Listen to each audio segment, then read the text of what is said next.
வணக்கம். நம்ம இன்னைக்கு இந்த வீடியோவில் ஒரு சூப்பரான chicken gravy, aloo chicken gravy பண்ண போகிறோம். எப்படி செய்தேன்னு பார்க்கலாம். அதுக்கு முன்னாடி நீங்கள் இந்த சேனலை சப்ஸ்கிரைப் பண்ணி வச்சுக்கோங்க. உருளைக்கிழங்கு சிக்கன் கிரேவி. இந்த சிக்கன் ஆலு கிரேவி பண்ணுறதுக்கு நான் ஒரு குக்கர் அடுப்பில் வச்சுருக்கேன். இதில் ஆயில் சேர்த்துடலாம்.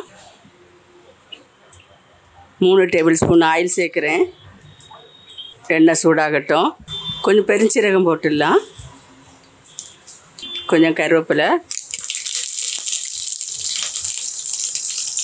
2 வத்தல், மிளகாய் வத்தல், 2 பெரிய வெங்காயத்தை பொடியாக கட் பண்ணி வச்சுருக்கேன்.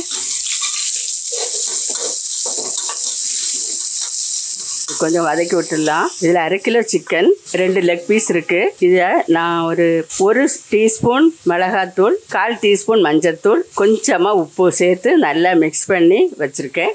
இதை ஊறுறதுக்காக வச்சேன். குறைஞ்சது ஒரு 1/2 மணி நேரம் ஊற வச்சுக்கோங்க. கொஞ்சம் சீக்கிரமாக நம்ம செய்யலாம். ஒரு அவசர நேரத்தில் வேகமாக செய்கிற மாதிரி இந்த ரெசிபி இருக்கும். இதில் இந்த பெரிய வெங்காயத்துக்கு பதிலாக சின்ன வெங்காயம் கூட நீங்கள் ஒரு 10-20 வெங்காயம் சேர்த்துக்கலாம், நல்லாயிருக்கும். நான் இன்றைக்கி பெரிய வெங்காயம் தான் சேர்த்துருக்கேன். இந்த ஸ்டேஜுக்கு போதும். நல்ல கருக வேணும் அவசியம் இல்லை, ரொம்ப கருக வேண்டாம். இந்த மாதிரி இருக்கட்டும். இஞ்சும் பூண்டும் நான் இது மாதிரி தட்டி எடுத்து வச்சுருக்கேன். ஒரு துண்டு இஞ்சியும் ஒரு பாதி அளவு பூண்டும் தட்டி வச்சுருக்கேன். இதை இதில் சேர்த்துடலாம். இடிகளில் வச்சு இடித்தேன். 1 டீஸ்பூன் இஞ்சி பூண்டு பேஸ்ட்டு நல்லா அரைச்சதும் இது கூட சேர்த்துக்கலாம். இப்போ இதில் 3 தக்காளி பழம் எடுத்துருக்கேன். இது இதில் சேர்த்துடலாம். இப்போ இது கூட 1 டீஸ்பூன் அளவு கல்லுப்பு சேர்க்கலாம்.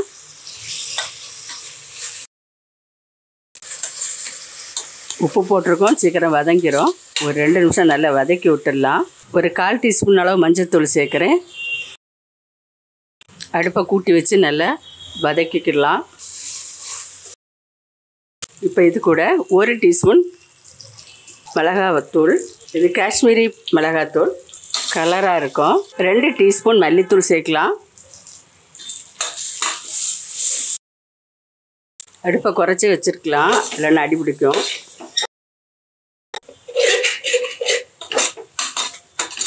இப்போ சிக்கனை சேர்த்துடலாம்.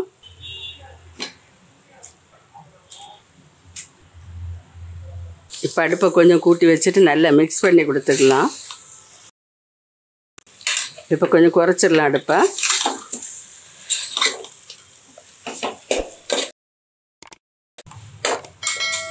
இப்போ அடுப்பை கொஞ்சம் கூட்டி வச்சுருக்கேன். கொஞ்சம் மல்லியில் சேர்த்து விட்டுடலாம்.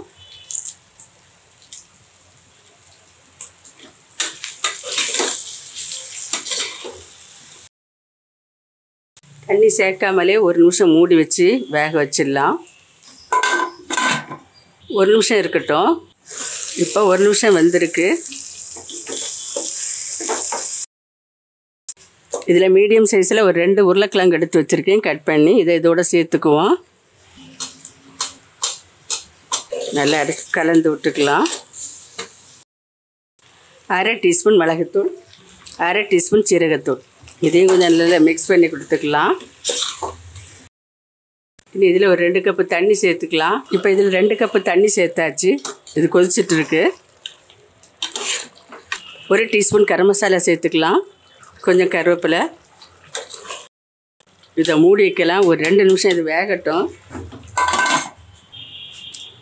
இப்போ நான் இதில் 1/4 கப்பு அளவு தேங்காய், 1 டீஸ்பூன் பெருஞ்சீரகம், 1/2 டீஸ்பூன் கசகசா, இதை அப்படியே நல்லா பேஸ்ட்டாக அரைச்சி எடுத்துக்கலாம். இப்போ 2 நிமிஷம் சிக்கன் நல்லா கொதித்து வெந்துட்டுருக்கு. நமக்கு இப்போ தேவையான உப்பு இதில் சேர்த்துடலாம். ஒரு 1/2 டீஸ்பூன் அளவு இன்னும் உப்பு சேர்த்துருக்கேன். இப்போ இதை மூடி போட்டு ஒரு விசில் வச்சிடலாம்.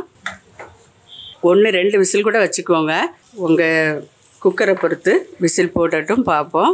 அதுக்குள்ளே இதில் நம்ம எடுத்து வச்ச கொஞ்சம் முந்திரி பருப்பு, உடைச்ச முந்திரி பருப்பு இது கூட சேர்த்துருக்கேன். 1 டேபிள் ஸ்பூன் அளவு. நீங்கள் இருந்தால் சேர்த்துக்கோங்க, கொஞ்சம் ரிச்சாக இருக்கும்.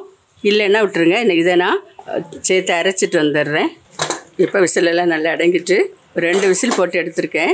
பாருங்கள், சூப்பராக வெந்திருக்கு. இதில் நம்ம இனி தேங்காய் சேர்த்துடணும். இப்போ இந்த தண்ணி இதில் சேர்த்துடலாம். ஜார் கழுவின தண்ணி இன்னொரு 1/2 கப்பு போல் கூட சேர்த்துக்கிறேன். இப்போ கொதிக்கட்டும். தேங்காய் சேர்த்துருக்கோம். தேங்காய் சேர்க்க உங்களுக்கு விருப்பம் இல்லைன்னா அதுக்கு முந்தின ஸ்டேஜில் நீங்கள் முடிச்சுக்கோங்க. நான் இதில் இப்போ தேங்காய் சேர்த்துருக்கேன். இந்த கிரேவி நல்லா இருக்கும். இப்போ நல்லா கொதிச்சுட்டு இருக்குது. இதை கொஞ்சம் சிம் பண்ணிக்கலாம். அடுப்பை குறைச்சி வச்சுட்டேன். கொஞ்சம் மல்லியில் தூவிட்டு 1 நிமிஷம் மூடி வச்சிடலாம். 1 நிமிஷம் இருக்கட்டும். சிக்கன் 1 நிமிஷத்தில் போதும் வந்தது. சூப்பராக ரெடி ஆகிட்டு இதில் கொஞ்சம் மல்லியில் சேர்க்குறேன். இப்போ சூப்பராக ரெடி ஆகிட்டு கொஞ்சம் மல்லியில் சேர்த்துருக்கேன். இவ்வளோதான். நீங்களும் வீட்டில் இது மாதிரி ட்ரை பண்ணுங்கள். இந்த உருளைக்கிழங்கு chicken gravy, aloo chicken gravy ரொம்ப சூப்பராக ரெடி ஆகிருக்கு. நீங்களும் வீட்டில் இது மாதிரி ஒரு தடவை ட்ரை பண்ணுங்கள். மறுபடியும் ஒரு நல்ல ரெசிபியோடு நான் உங்களை சந்திக்கிறேன். மறக்காமல் லைக் பண்ணுங்கள், கமெண்ட் பண்ணுங்கள். செய்து பார்த்துட்டு கமெண்ட் பண்ணுங்கள், சப்ஸ்கிரைப் பண்ணுங்கள். நன்றி. God bless you.